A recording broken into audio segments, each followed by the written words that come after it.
Video's going. Audio's going. Nothing left to do but hit this button here. All right, here we go. In 3, 2, 1. You're the apprentice hunter fighting to protect the town of Motavia. It's your chance to show off your skills and be the hero you've trained to be. But you soon learn that getting rid of a few irritating monsters isn't all you're destined to do. The dark force keeps evolving, so stay on your toes.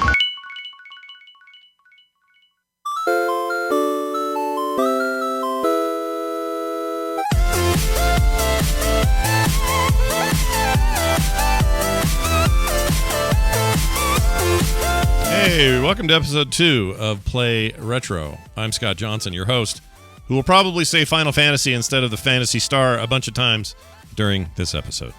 And I am your other host, Brian Dunaway. Oh, hi. And I will definitely mispronounce 90% of the Japanese names we mentioned on today's show. Hey, sometimes I get lucky. Yeah, you're down to get lucky. Wait, you're up all night to get lucky, Brian. I'm up all night. He probably is up all night. There's almost retro. Look at that. We have a third host today. Our third host is Brian's, his unwanted passenger. He has COVID, and so he's got these little COVID balls hanging out with us today. They probably won't contribute anything to the discussion, but I know I say this knowing that everyone at home would agree with me. We all hope that you are quickly feeling better and that you'll be over this soon. It's good. It's good because I got sick almost immediately after the show last week, and so I must have got it from one of you guys. And so, so I've had just about the maximum amount of time that would be possible for me to get better. So I'm getting there. I still have a little bit of COVID brain. I'm like a Matovian who's had too much monomate. Oh, my Lord. It's just that kind of way. Wow. If this doesn't sound a little like we're hinting at what today's discussion is, you might be right. Okay, we'll get to this week's game shortly. I want to quickly do two things. I want to thank everybody for your massive acceptance of Play Retro starting last week. Nothing but great positive feedback. In fact, maybe a little too many people going, oh, I didn't know about this. But then I listened and I really liked it. And I'm like, oh, geez, don't be so skeptical up front. Just assume it's going to be good. But anyway, I'm glad that you were surprised and that you liked it and you're going to stick around. And big thanks to everybody who's already supported us on Patreon. For example, if you're a patron right now and today, you can go watch Brian unbox the Atari Fight Stick. Yeah, the fart stick is similar to that. Yeah, but it's a fight stick instead. Yeah, it's a fight stick instead of fart, and you can watch him unbox that, which is cool. It's a very kind of retro thing. I unboxed it and also had a chance to play this a little bit. It's sitting right behind me as we speak. It probably knows we're talking about it. Yeah, see and I got a chance to play a little bit of Joust, which we talked about on our first episode. How did it play? I will tell you this right now. Now, I played Joust for last week when we were talking about it, but I did it with an Xbox controller through RetroArch. And it was trash. I thought I sucked. Yeah. I don't suck. You don't I suck. just didn't have a good arcade stick because I plugged this thing in and I was flapping backwards and zipping up and down and between other, jousters and just taking everybody out, taking the high ground. And I was like, oh man, I didn't suck. My equipment sucked. Yeah, your equipment sucked. So gotta have good equipment, Yeah, you don't have that. This modern controller doesn't do the things that the old controller needed. No, well, here's what it doesn't do. I guess the D-pad kind of does, but you need that stick in the middle, and then when you go left or right, in the case of Joust, it is only left or right, or up and down on other games, you want that to be on and off, ones and zeros, wham, wham, no in between, no analog space between position A and position B. You want to just go chunk, chunk, chunk, chunk, chunk. That's how those things were meant to be. And that's how Brian plays his games, damn it. That's how I played it. And like I complained last week, I said I can't stay at the top of the screen without hitting the top and then falling down. Yeah. With the fight stick, I had no trouble. Now this fight stick is the Micro Center fight stick. It's Atari Micro Center, and it has a trackball in the center, so I can play some Centipede later on. And it is a lot more modular than I thought it would be because everything the way it's in there, you can just replace it with so many other parts. They're all available online. And I was like, oh, great. I thought it was just plug and play, and it's plug and play, but it also is very configurable, and that scares me because I'm a fiddler. You are a fiddler on the roof. Yep. If there's a roof, you'll be fiddling on it. I get it. I'll be fiddling it. I played that Joust MMO thing that we found like 3 or 4 times last week. I loved it. It's amazing. I played it again yesterday, as a matter of fact, and I must say, I dominated. I did too. I wrecked fools. I played the core guys on Thursday, and I destroyed them. Oh, did you really? Oh, yeah. They had no chance. And this is like the only time I can say that. John and Bo technically dominate me in any competitive game. That's just how it is. Right. But not Joust, where we're all flying around. F off, mother effers. Anyway, so yeah, we'll get right into all of that.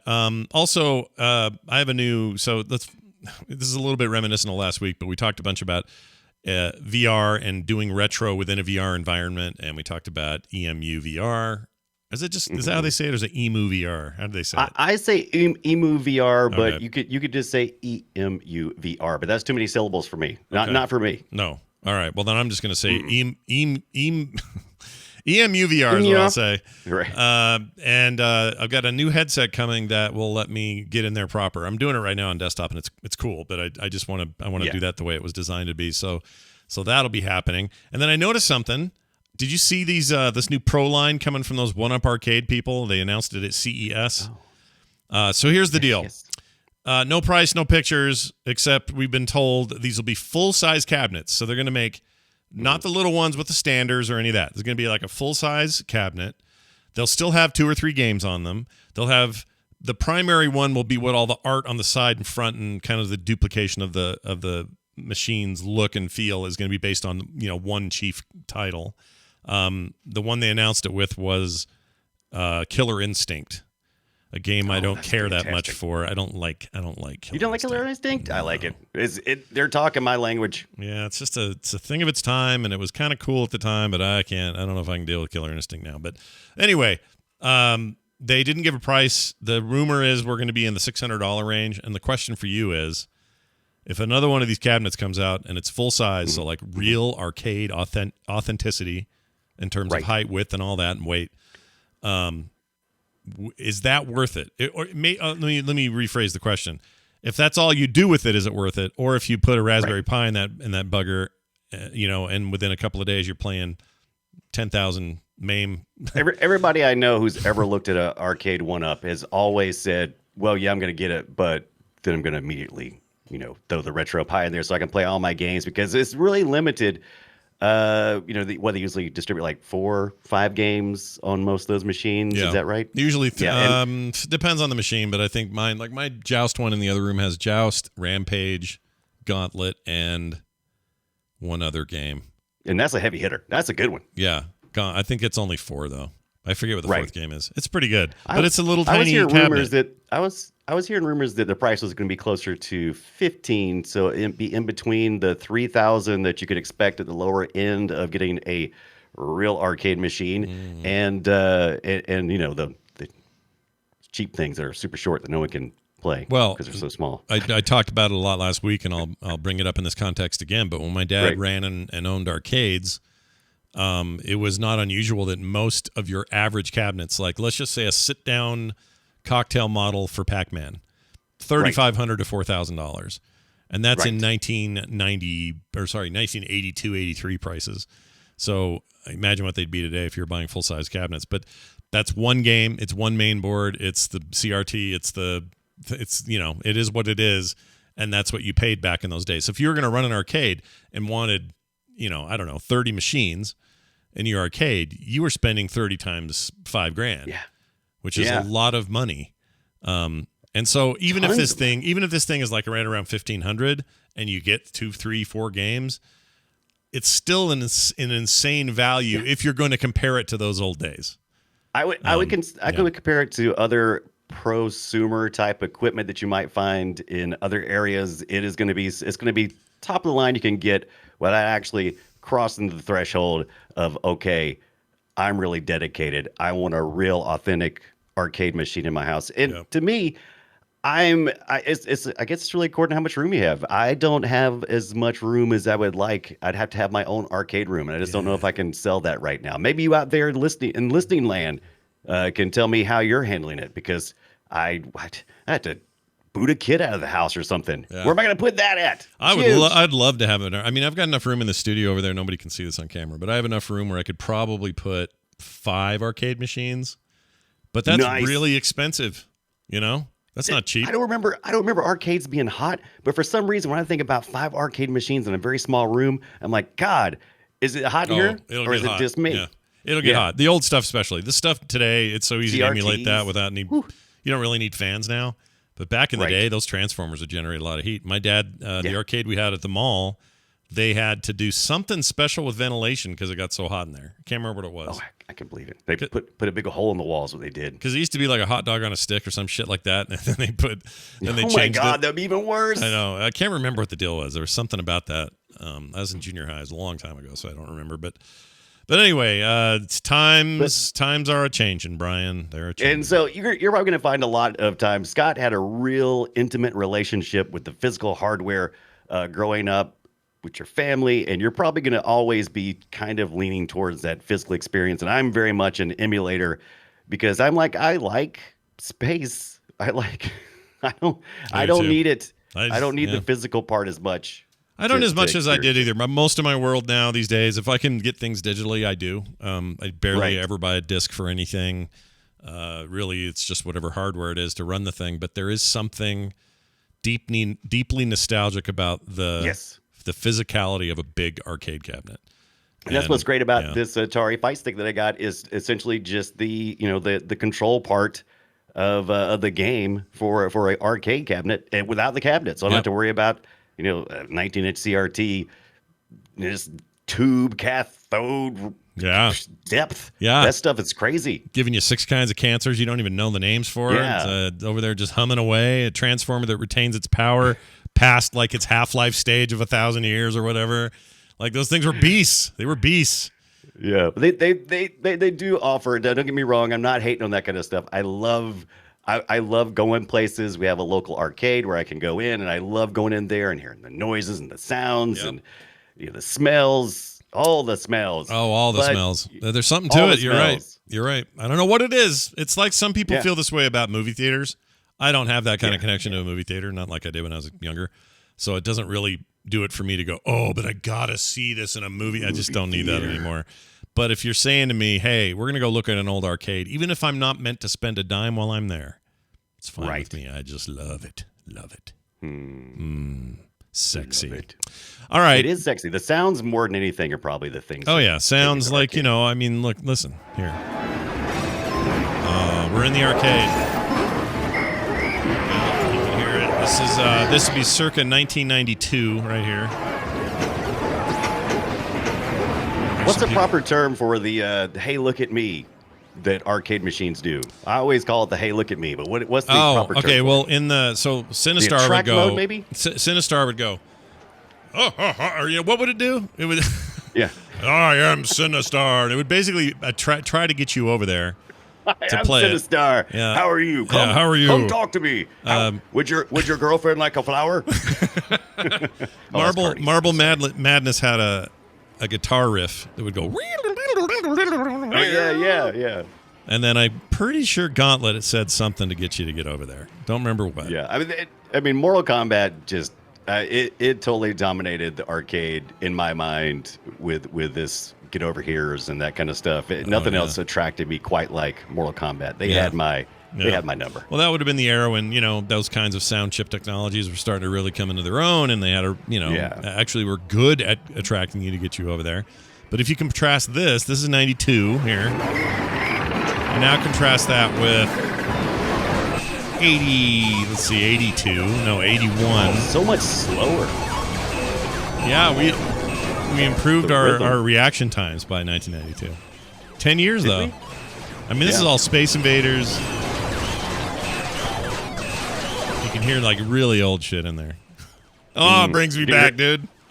Freaking brings me back. All right, well, now we're going to talk about a thing you never played in an arcade that you only plugged into your TV, but you did it in the 90s, so it's retro. Check it out. Yeah.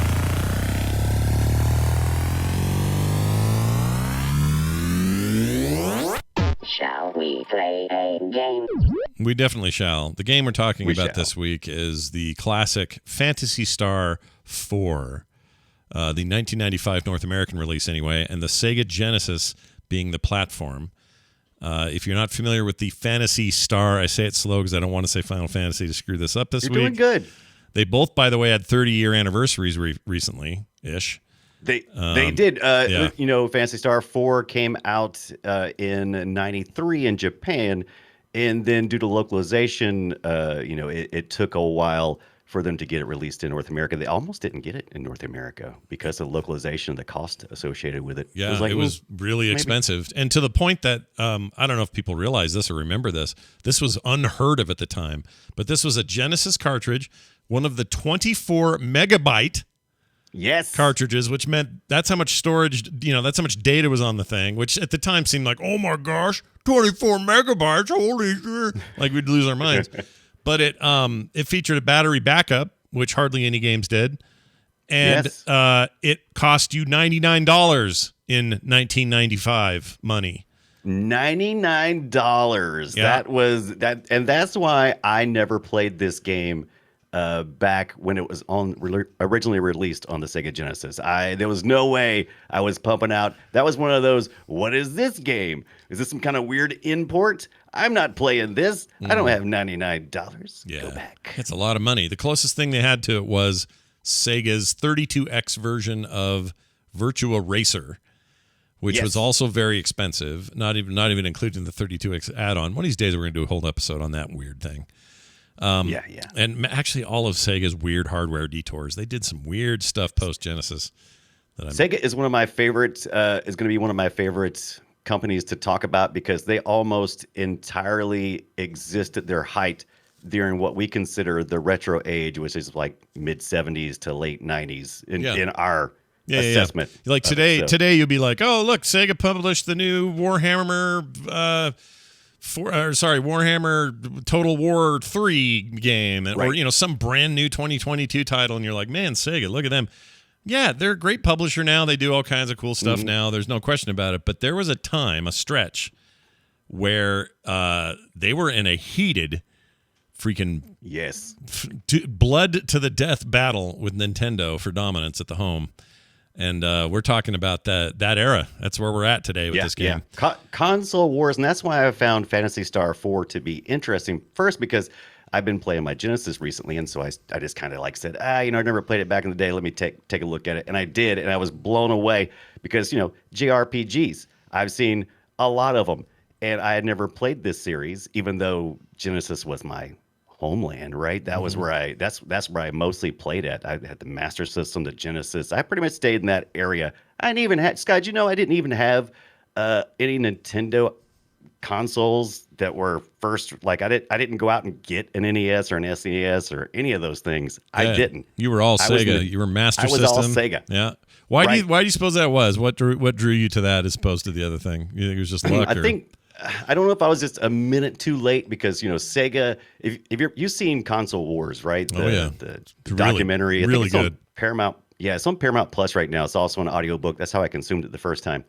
And you find out that during that era, that they knew in America that Nintendo already had the young people, the very young, the kids. That was what Nintendo was doing. Sure. And so they said, let's target the teenagers. And so I was right on the cusp of that. So, hey, Sega. Yeah, no, I get you. It appealed to me too. And Genesis had been out. I forget how long. Whatever it was. I got married in 92 and I was 22, almost 23 when I got married. Right. And, I remember feeling like Sega was talking to my generation as well. It didn't feel like screaming. Yeah, they were screaming at me and they were making fun of Nintendo and they were like, Nintendo's slow, we're fast, and all this BS about blast processing and all that stuff. But I really feel like that kind of punk rock sort of guerrilla game attitude thing is one of the best representations of it is Phantasy Star Online, or I did it. I just screwed it up. You did Phantasy it. No, it's Star PH Fantasy, right? 4. Phantasy Star. I'm going to do this all show. I promised at the top, and I meant it. I'm going to F this up constantly because the names screw me up. The fantasy in there really throws me. But anyway, Phantasy Star 1, 2, and 3. These were not on Genesis. Genesis' first version Genesis ever got was 4. and 4 is all she wrote until the game started diversifying into other areas. There's no 5, 6, or 7 or any of that. There's like but that's other games. That's one of the reasons why I also picked Phantasy Star 4 is because it exists almost entirely within our timeline. There are some things that happen later on in some smaller offshoots, but really Final Fantasy 4 was the end of this JRPG that was right there at the beginning, with many other JRPGs and the popularity exploding both here in the US and in Japan and all across the world. And it was right there with them running just as fast and doing just as many interesting things as the others. And sometimes people forget about the Phantasy Star or maybe series. Even more interesting, because honestly, if you look back at it, they were doing a very different, like everybody did JRPGs from the side. This is a very small combat thing, but it's this like little side thingy. These guys were like, hey, what if it was just over their backs and we were doing almost a first-person shooter view, sort of? And what if we were more iconic about the abilities? Like instead of just pure menus, what if some cool graphical images came up that showed, this is a spell, this is a sword, this is a thing, and like really brought the player a more visceral sort of, I don't know, graphical approach to things. My only thing I don't like is, and I know it's something you like, but I don't like it.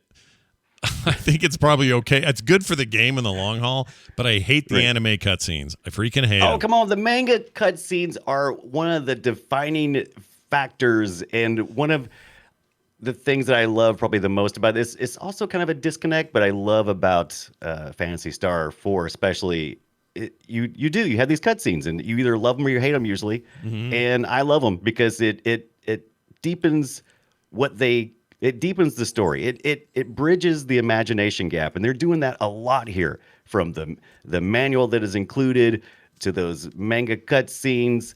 Because if you're looking at the actual game itself, we already talked about it's a 24 megabit cartridge already, trying to fit all the graphics they have in there. Yeah.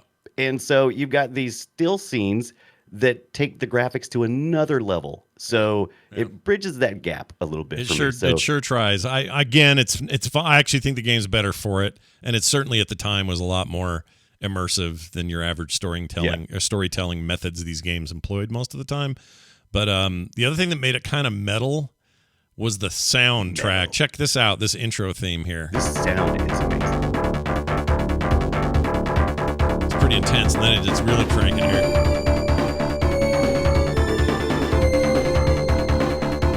See, it's cool, right? Very cool. It's very, I love it. Yeah. Now, I found a really cool metal cover of this. I just want to share a tiny bit of it. Listen to this. Yeah.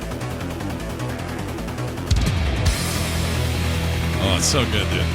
Oh, dude, that is so metal. Yeah. It's good, right? See why this appeals to me? I mean, it was everything Nintendo don't, right? It was yeah. Yeah. If you really bought into the marketing, they really did they made this attempt to make their stuff edgy in a way that wasn't all that edgy, but it kind of like Final Fantasy. That's a game where everybody's at least the early games were not very science fiction at all. They had some trappings, but for the most part, it's wizards and dude with a sword and magical creature, and that's fine. Yeah. But it's a nice little approach or whatever. And I'm not saying this is Nintendo, that's Square, obviously, but they were primarily known for publishing on Nintendo platforms. This game is like, well, we have swords, and we have wizardry, and we have magic, but we also have robots and tanks and space and ships and aliens and all sorts of wackadoo shit in our strange world. And I think that just is the most Sega thing you could have done to try to compete with something like Final Fantasy. You know what I mean? Yeah, I mean, because we had Al Nilsson over at Sega telling us that blast processing was the way to go. By the way, that's the same guy who did the Reebok's pump. You remember that? Remember pumping up your shoes? Yeah, pumping up your kicks? That's that guy?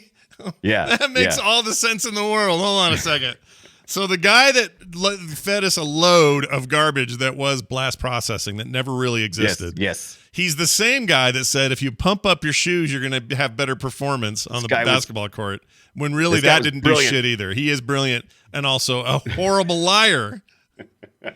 That's an amazing story. I freaking love that. Oh my gosh. I love that guy. I mean, Tom Kalinske, a lot of people probably have heard about with, console wars and everything he brought to Sega. He really did some amazing things for Sega. And it was such a glorious such a glorious rock show to watch what happened with Sega and them fighting, management over at Sega Japan. Oh yeah. And just seeing them just go down in flames at the end. But it was such a great ride. That was such an amazing ride. And by the way, they went out really strong. That Dreamcast was legit. The problem is, yes, you left a Saturn nice was not. No, and that's the problem is you left this nice fat window there for Sony to come in with all its money, heft, and momentum and just knock you out of the race. And if anything, Nintendo just showed how resilient they can be regardless of what happens. They're just Nintendo, and they are what they are, and they'll always be what they are. And there's no taking Nintendo down. There's only disrupting the market enough for Nintendo to go and pivot a little and do something weird. That's all you can do to Nintendo. But in Sega's case, they were trying to outdo them, and they did. There were moments of glory, like moments of you've done it, you did it. There was a point during the 16-bit era where the Genesis straight up by the numbers overtook the SNES for not the longest period, but a chunk of it. And I remember if you were paying attention to the console wars, quote unquote, back then, it was a big moment. I was like, whoa. Yeah, it was. They did it. They took down the biggest there is. How do you do that? And then they made a series of weird choices and and Phantasy Star was right in the middle of all of that. So how did this get made? How did they make Phantasy Star 4? Well, previously, Phantasy Star 3, which kind of took a departure from what 1 and 2 did with the series because most of the development team moved over to developing Sonic. Yeah, they became Sonic the Team, Hedgehog. basically. Yeah. Right. So they were heavily involved with that. So they didn't really mess with 3 much. And 3 kind of took a departure. But then after the success of Sega America and some of the things that were going on, they gave Sega a little bit more room to move. And as a result, Sega approached the development team and to bring them a Phantasy Star 4. And the team was already, chomping at the bit to do it. And so, what a great time for this to be made. That it's a time that your company wants it, and a time that you have the energy and resources to do it, and to do it the way you want to, and to fix everything you didn't like about 1 and 2 and 3. Yeah, here's a great. Actually, you posted some of this in here. An interview in 1993. This was featured in Beep. There was a magazine called Beep. Yes, it was a magazine called Beep. Wow. We were ahead of our time with Boop. Anyway, it says, how did the PS4, meaning that sounds wrong now, so you have to say it, Phantasy Star 4 development get started? Yoshida said it was some really good timing. Right as we were thinking about doing another Phantasy Star, Sega asked if we would make another. After that, I went around the office asking people what they'd like to work on, if they'd like to work on it, and so development officially got underway. Then Kodama adds, that's also partly why this development was a lot of fun. I think we, the developers, started the project on our own initiative, and many people on the team had worked on PS2 or Phantasy Star 2, and were able to address the shortcomings and unfinished ideas that they had from that game into Phantasy Star 4. And I think that says a lot about why 4 is considered vastly superior to the previous 8-bit iterations of that game. Right. And Yoshiban, who you just mentioned, he was the character designer behind all of this. And that's some of my favorite parts of this game. But besides the music, is the character design. The writing's weird, maybe, because I'm an American and the localization of the story, was retooled for me. Yeah. So yeah. I can't say how great the original story holds up in that context, but it's interesting. I find it always exciting. So it's I just think they had something special here that just kind of, it was lightning in a bottle, and I hate that it couldn't carry on. But then again, the JRPG landscape is so full of just great role-playing games. Oh, there's an amazing bunch of games. The difference, I think the big difference here, the reason you don't have the exact same kind of staying power with Phantasy Star that you did with Final Fantasy, and Final Fantasy now has an MMO and a million offshoots and a million separate games and remakes and just one after another. It's one of the great venerable series of all time, despite its name. It was never final. Nothing was ever final. It was never final. Liars, all liars. But this game didn't experience that sort of thing. And I think part of that is just when Sega hit their height and then kind of got weird, Well, then the money got weird, and then the who's in charge of what got weird, and then, well, what is our IP even worth got weird. And it's not that they didn't do anything. We've had Phantasy Star Online 1 and 2. Those are very different kinds of games. I would say that those are also very influential, and games like Destiny. What's the other one with the weird alien dudes? That's a 4-player co-op shooter thing, behind the back thing. What's that called? Damn it. I never remember that. Oh, that's describe one more time, please. Weird looking alien headed looking dudes. Their whole bodies. They're called Warframe. Warframe. That's what I meant. Oh. Warframe's another good example. I would even argue Diablo and games with loot. Someone in the chat says Borderlands, also a very good example. These games owe a lot to those early Phantasy Star Online games, which the first one I played was on a Dreamcast. That's where I played it. Yeah. And I had the modem thing. Well, I had a modem built into it, so I was playing on that weird thing. And that was such a weird time. But yeah, like it's not that you can't look at Phantasy Star and have some respect, because it's easy to. But it didn't have the heft and momentum that Final Fantasy did. And so what I would like to see in the future would be somebody reviving this in a really meaningful way. Like really modernize it, go nuts with it. Final Fantasy VII Remake is a good example.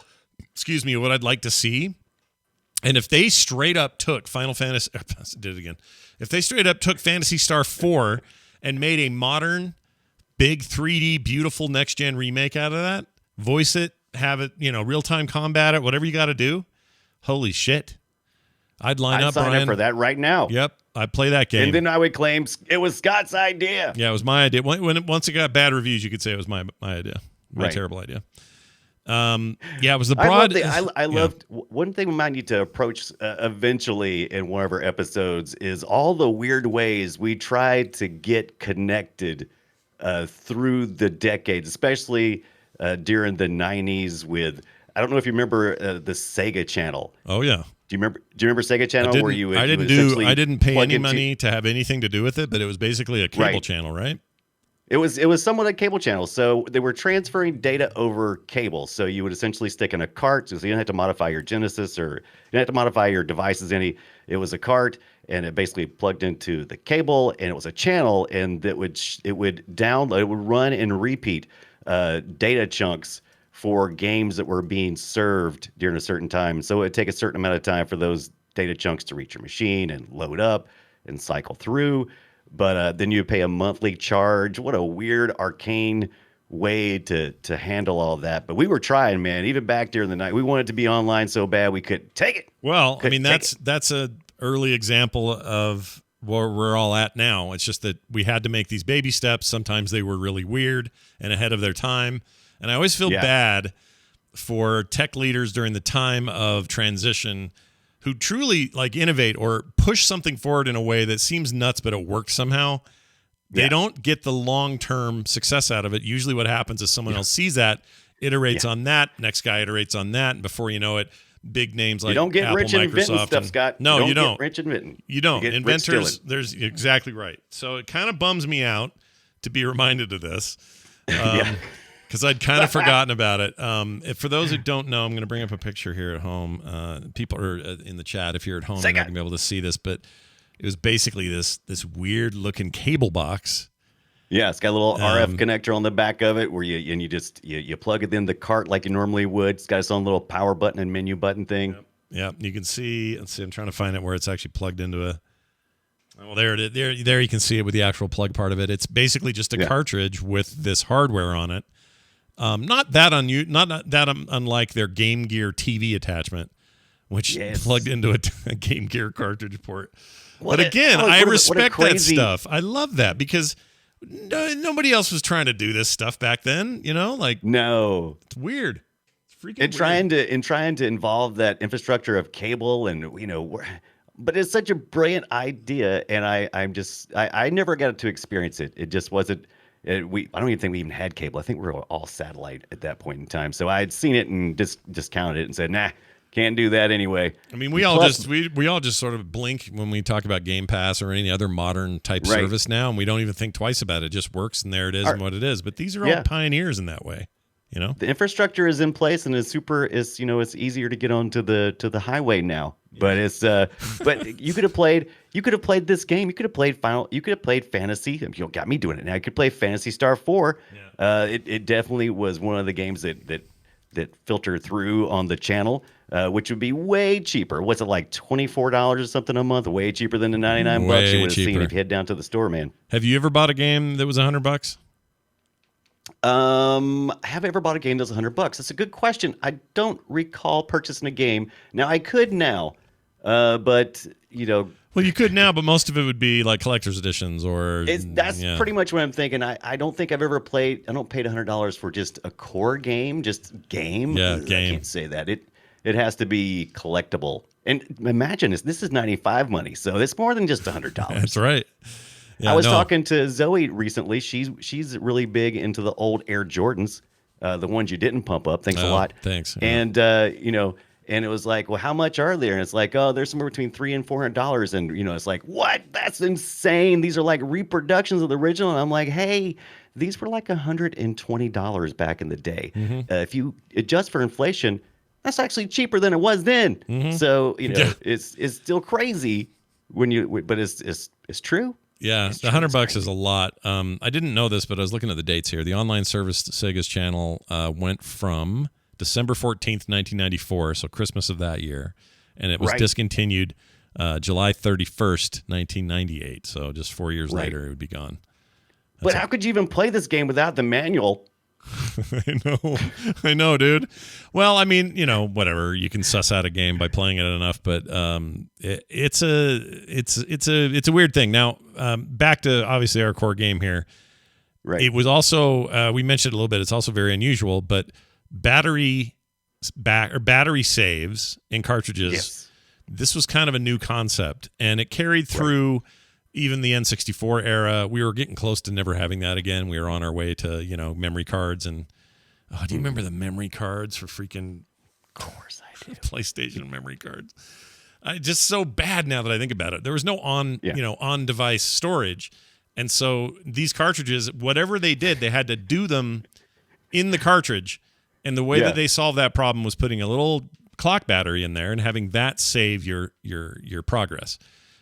Prior to that, the way you would do things sort of like this is they would produce an on-screen code, and then that code would let you go to the top of whatever level you were just on and play that way.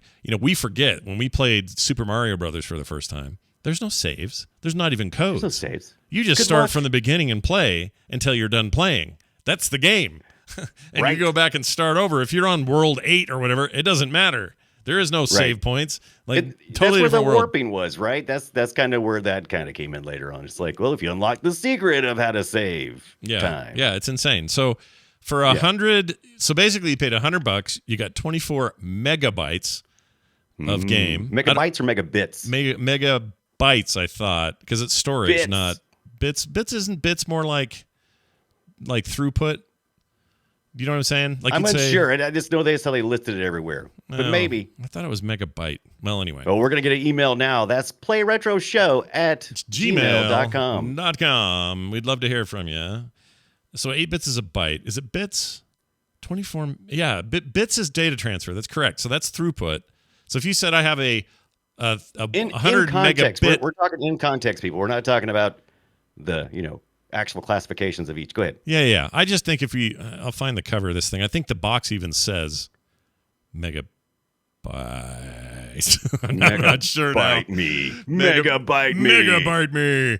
All right. This is a funny. But no. Oh yeah, go ahead. Here's a really good reminder for all those retro collectors out there. Hey, it's kind of expensive to get into retro gaming, and it's and you want to protect your investment. So don't forget, anytime you are a collector and you're dealing with electronics, always consider the battery. Is the battery in it? Do you need to take it out for long storage? What's the temperature like? So yeah, this is one of those things that's really important with like Phantasy Star IV with this onboard cart battery. Do you need to take it out? Yeah, there was no permanent. There's no flash memory back then. That didn't exist. Not in a retail way, so you couldn't do it the way that we do it today. You just for the record here, all of your playtime lately in this game has been on your Mini, right?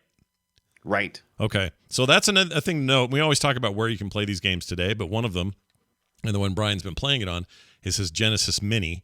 And that, of course, has save states built into that device. So, I love it. I have two. I have a system save state, which is built into the console, and then I have a save inside. This is they had a save in game on Phantasy Star IV, and it saves up to 3 slots, I believe. So you had to kind of rotate in and out, and you can only save at certain points. This was intentional so that you wouldn't save and get screwed, because you could save yourself into a no back down situation. You know what I mean? So your save would just kind of locked in, and that would be bad. That would be very bad. I could see that. System saves easier. Yeah, I agree. So that's in there, and that's a great way to play it. We'll talk about more of those as we get there. Here's something I didn't know. Zio, the character Zio, is modeled after musician and frontman Trent Reznor. Is that confirmed? Is that real? That's okay. So I was curious about this too. This is I've yet to find. I'm gonna. By the way, if I try to source all this stuff, and I'm gonna put it in the show notes. There's been talk. I've never seen anyone who's actually said de facto said yes, this was based on Trent Reznor. But I've heard a lot of rumors and a lot of people talk about it. And maybe you can point me to a place that does have it. But that picture I sent you, I think is pretty proof positive. I'm putting it up right now, people. So there's Trent Reznor that's the era of Trent Reznor in the 90s. And there's the character Zio. There's Zio. You know, he's a pissed off young RPG lad, and he looks a lot like Trent Reznor, I guess. I don't know. You know who looks cool now? Trent Reznor. He looks cool now. Oh yeah, he's still holding on, right? Yeah, he looks great. He's too busy. Somebody remember to remove his battery and keep him in nice preservation quality. No kidding. That guy's busy making movie soundtracks these days. That's kind of all he does. But he's a very handsome aging man. There he is, Chad. Yes. Yeah, look at this, Brian. I'll put it in our Discord. You can be in awe of Trent Reznor's age. Oh wow, look at that. Look at these he's still wearing all black everything. He still wants to F you like an animal, no matter what. Yeah, he still definitely wants to F you like an animal. Yeah, that's his deal. That's what he wants. He wants a video. He wants a video full of hanging meat, and his name is Zio. That's the guy. Anyway, what else do you want to mention here? There's all sorts of stuff. You mentioned that localization. That's always hard.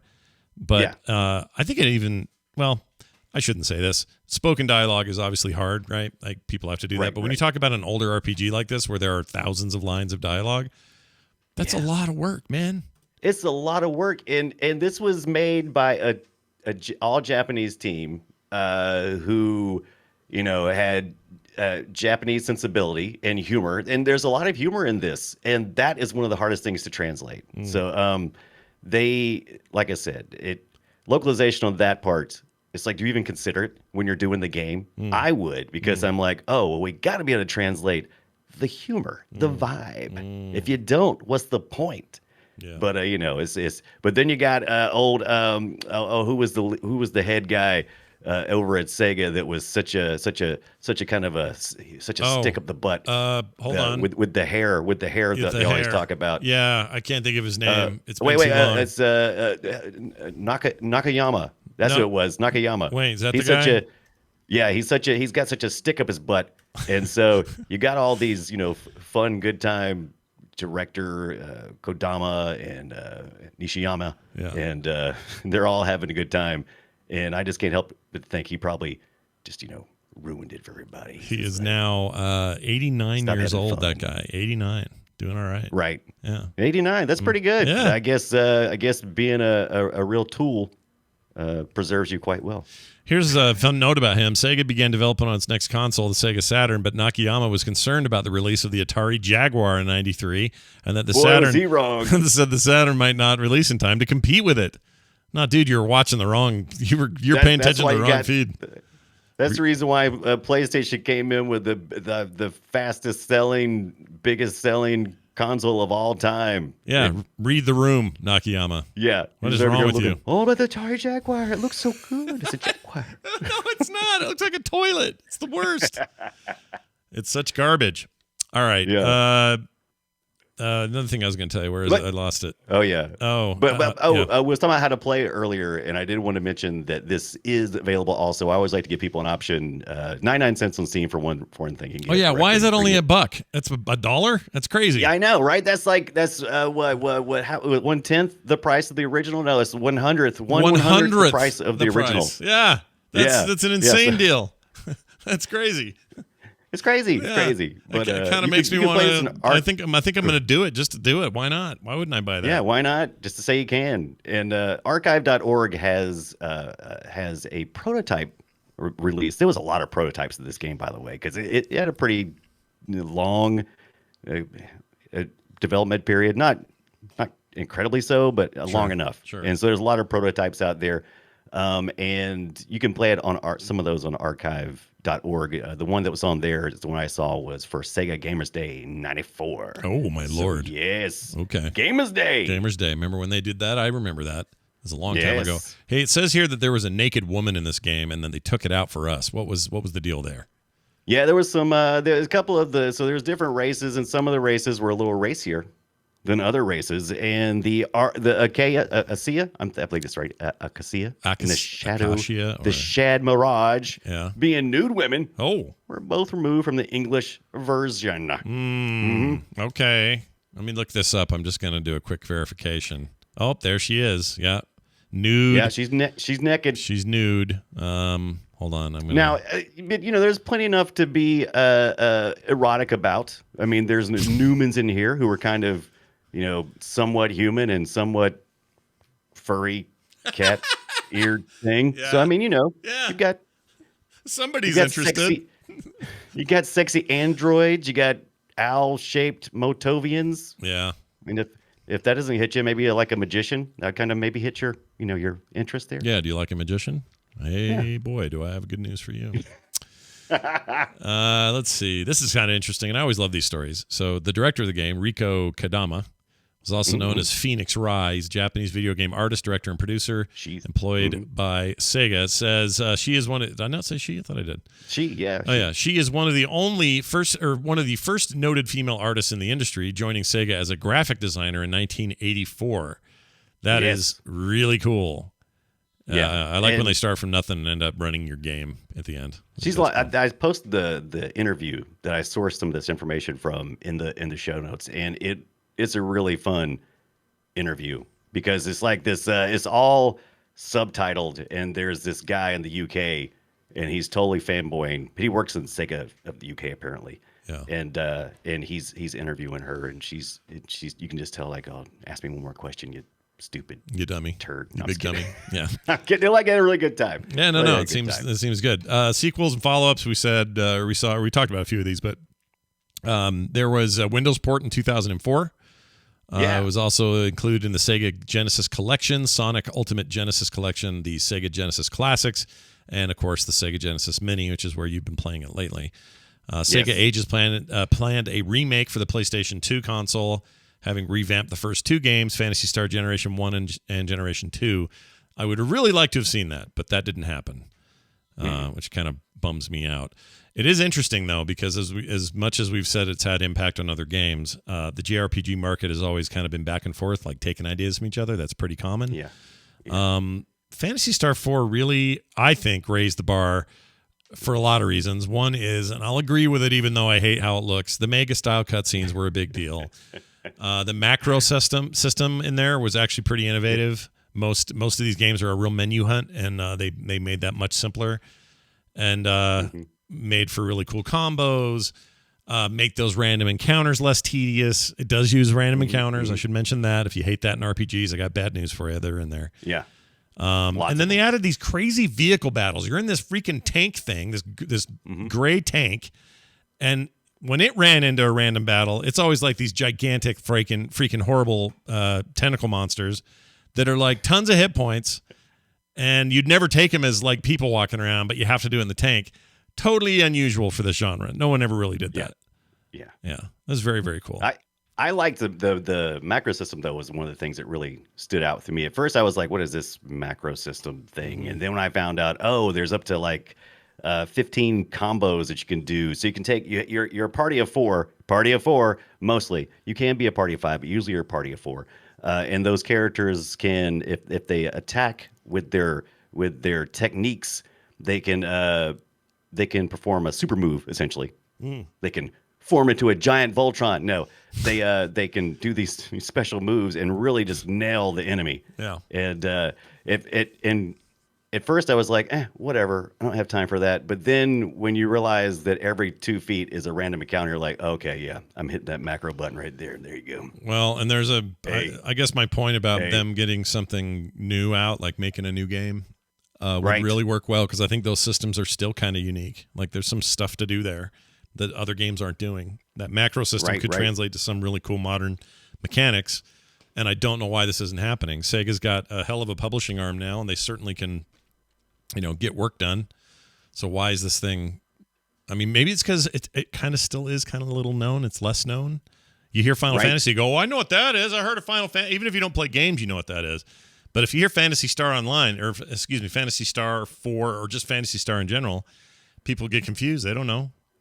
They don't know nothing. Yeah. Right. So maybe our chat room is full of useful knowledge about this game as well. I love our chat room. They're always they're great, knowledgeable. And they're sexy too. They're really hot. Sexy. Oh, so sexy. Look at that. Yeah, look at that text coming out of those people. Amazing. We talked about all the places you can play it. I would recommend, if you have the Mini, that's the place to do it, because it's a pretty authentic experience and feels real good. I'm going to fire mine up and play this game because Brian got me going on it. Yeah. So it's a hell of a thing. Phantasy Star IV. Now, you're sitting there thinking to yourselves, don't you guys have a game you play called Guess My Game? And I would say, yes, we do. Destroy it. All right, we're going to play Guess My Game. We take an old game and try to stump each other as to what it might be. I'm going to start here, Brian, and play some sound of this thing. Oh, first, before I do that, the battle theme is also cool from Phantasy Star. Listen to this.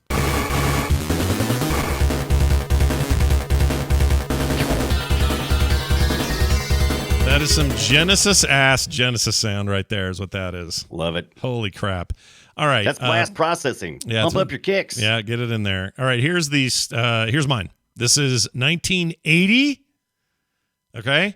Arcade. Right. It's all I'm going to give you. All right? All right. So here That's you go. all I need. Enjoy.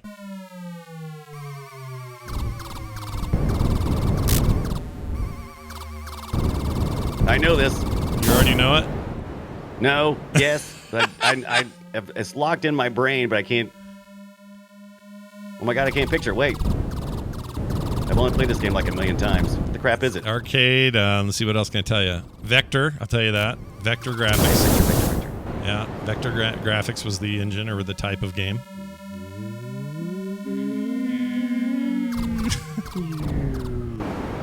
Any guesses?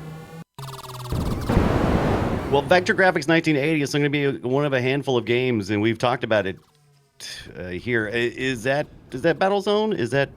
That would be incorrect. Oh. The correct answer is Star Castle. Star Castle.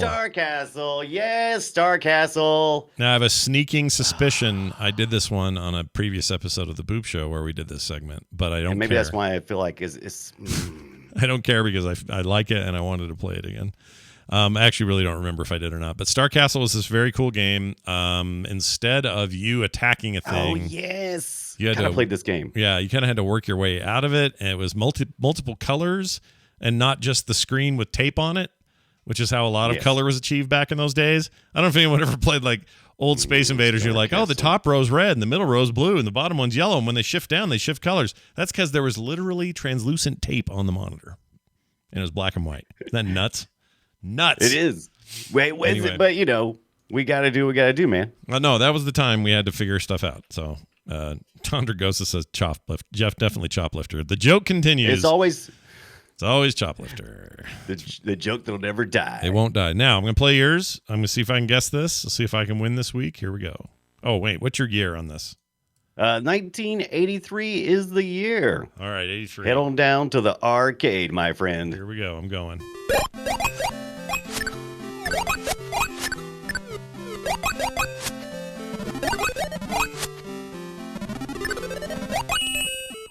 Not Shoplifter. this. Yeah, you do.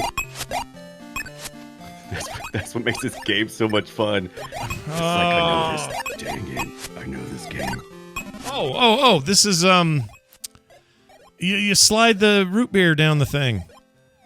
Oh, is it root beer? Well, wasn't it? Hold on.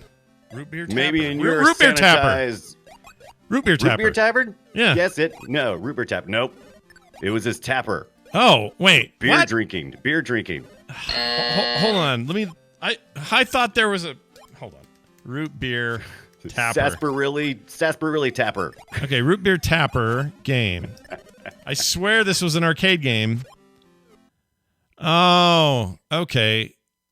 So what that was On a was technicality. No, I got it. What it was is okay, this is why I remember it. My dad had one of these. Inside the machine there were dip switches like all of them had for like free play and test modes and cranking things up, and it was a bunch of dip switches in there, and if you knew what to do with them, they were always really fun to mess around in there. Except sometimes you get electrocuted, so you have to be careful. But in Tapper, you could set the dip switches to be beer tapper for the bar people who buy the game and have it in their bar. Right. Or you could make it root beer in the game, and that version went to like kids' and arcades. That you could take and to church. Chuck E. Cheese. Yeah, church. But like a Chuck E. Cheese would have a root beer tapper in it, whereas the bar down the street would have a beer tapper, and it was the same code, just some graphical changes to make it root beer instead of beer. That's what it was. Interesting that they had Budweiser like on the wall of Tapper. That's such a weird... Yeah. It had to be the first time we had seen something, like a real brand name in something like that. Because that's something I want to talk about in the future too, is branded video games like Pepsi Man and that kind of stuff. It's just weird that... It's weird. Pepsi in Man is really weird. That is Pepsi Man is so wild. Dude, that's one of the weirdest things ever made. We do have to talk about games like that. Root beer tapper. See, I never saw root beer tapper. Yeah. I never had the So this is the version of root beer tapper, although this may not be well, maybe it is the arcade. One. But I see it in both ways. Right. There's beer tapper, root beer tapper, and the root beer tapper machine, the beer tapper machine, okay, the one that had beer in it. It had a different controller. Let me share this with you. I'll put this in the chat as well, or up on screen so they can see it. Oh, but that's right. It had the controllers like it had the controllers like you were literally a bartender. You pulled your little you'd pull that down to pull the beer down, and then I guess you'd use it to then hit to the side one direction or the other, and that would fly the beer down the table. Right. And the root beer tapper version of this had the same controller, but it didn't say Budweiser on it. It said something else. Yeah. Anyway, dude, Tapper was great.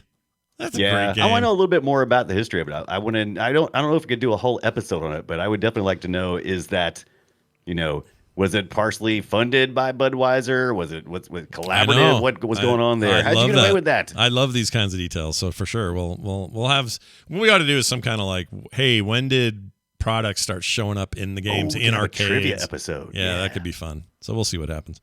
All right. Well done, everybody. That was a lot of fun. Now this. Welcome to the treasure room. Hey, it means it's time for an email. We've got emails here on the show in the treasure room, as that guy says from Gauntlet.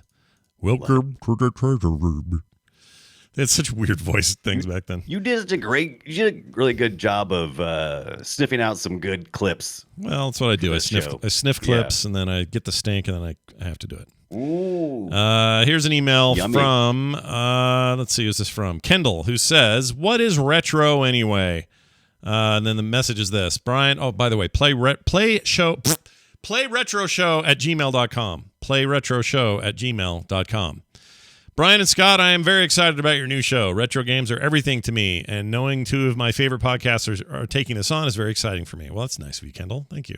It was, yeah. To my question, I think is what he means, to the question of what makes a game retro. He wrote it weird because it says to question of what makes a game. He wrote it like he was doing localization for Phantasy Star IV. It's perfect. That wasn't me. Anyway, he says, I think anything before 1998. Don't know why. Just sounds right to me. Kendall. All right. Well, there's one way of doing it, and that is just picking a year. And I understand that. And I think that's an okay year to pick. But the other day I was having this conversation with, I think, Garrett or somebody in our circles. And they said, well, I think it's when there was any kind of internet connectivity possible. Right. And so the last consoles that had no option for that would have been Sega Saturn, PlayStation 1, because the 2 had an adapter you could buy. It was add-on, but you could buy a modem adapter. I don't consider any of them that would just did it as a gimmick. I wouldn't consider that. The gimmick to me is like, no, not yet. Yeah, well, it was definitely a not yet moment. But then again, I did play some games online with my Dreamcast, and it was just over a phone, and told everyone to get off the phone because I'm playing freaking football, whatever the hell it's called. Get off the phone! I was playing 2K, NFL 2K. And it worked, and it was very interesting that it worked at all, but it wasn't super practical or simple or anything like it is today. So yes, but that maybe those don't count if they're add-ons. I do it like I do whenever we have this question about generations. So we always hear, oh, well, what does it really mean to be in Gen X or baby booms or whatever? You know, what do all those generation names really mean? It means to me, it's a very personal experience. We all experienced in our generation events that occurred at a certain point in our lives, whether we're like having kids, getting jobs, that directly influenced us at that time. Yeah. And we all have that shared experience. That's what makes us a generation. We experienced, let's say, like we experienced the 9/11 at a certain stage in our life, and we all experienced it together. And we were all scared because we had kids, that were young, or usually something very specific that impacted a group of people at a very specific time. Yeah, and so it just gets more muddy. Retro. It gets more muddy with video games because there's somebody right now listening who's 15, and to him retro is that 360 his uncle had. And that doesn't seem very retro to me, like that seems very not retro to me, but part of that is because I don't have it in that frame of mind like he does.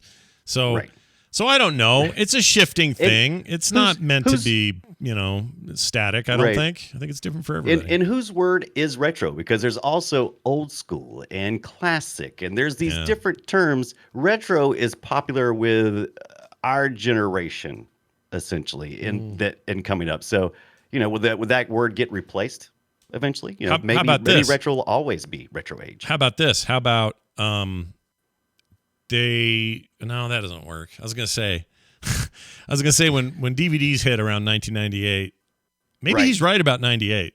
Maybe that's 98 feels like a very good, because it's a few years before 2001 here in the U.S. That was a real major event that happened. It affected all the generations in America. Maybe in some of the same ways, but in different ways as well. And so we definitely were different people prior to that. For sure. So, including Richard Pryor. He was very different back then. Yeah, he was very much different then. Yeah, prior to Pryor. Hey, that's a great email. We love it. PlayRetroShow@gmail.com. Maybe you at home have some ideas about what retro means. Send them in and tell us, and ask us any other questions. You have games you want to suggest? You have parts of... We're not talking just games here, by the way. That's the other thing. As you noticed, we went kind of deep on some Genesis stuff.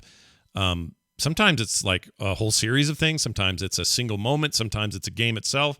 Like, we're going to cover it all, and I'll give you a good idea what's happening next week. For example, this is a bit of a turn over the last two episodes. We're going to look at the Donkey Kong series in arcades as a topic. So Donkey Kong Jr., and Donkey Kong 3. There was never a Donkey Kong 2. Technically, Junior is the 2. Right. And when those Junior is the 2, you heard it here. When those ended and Mario started going off on his own, the world changed. But up until 3, it was all about the monkey. And we're going to get into all of those. I, in particular, not a lot of people even know about 3. I kind of like 3. 3 features no Mario, or at the time, Jumpman. He wasn't in it. Neither does DK Jr., But in 3, you're going up against Donkey Kong again, and you're just, I forgot the guy's even name. We'll know it next week. But the little dude with the spray thing, he's shooting bug spray up the butt of the monkey. It's amazing. It's an amazing game. Monkey. Yeah. It's a fun game. I remember it, and I played it.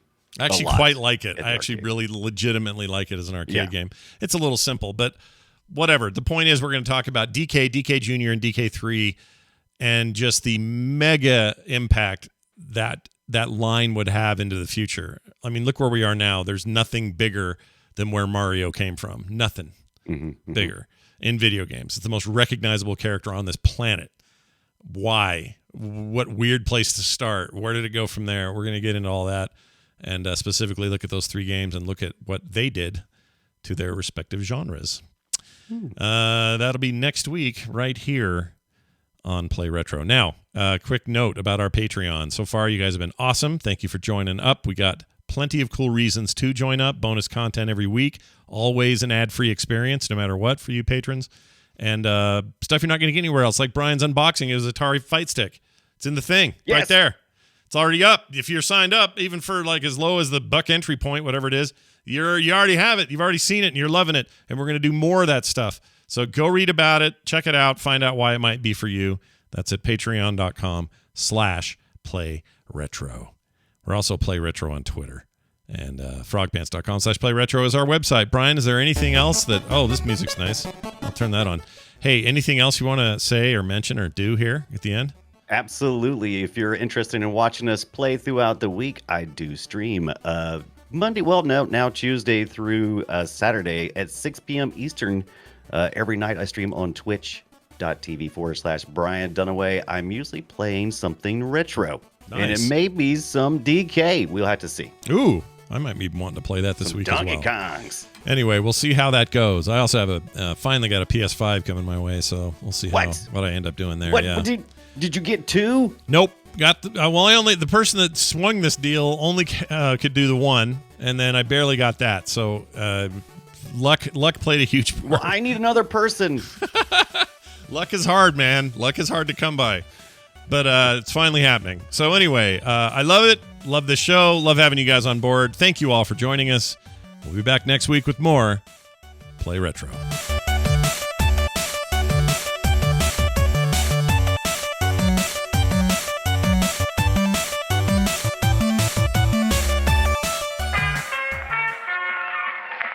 Podcast is part of the Frog Pants Studios Network. For more information about this and other shows, visit frogpants.com. Audio program so good, it's like you're there.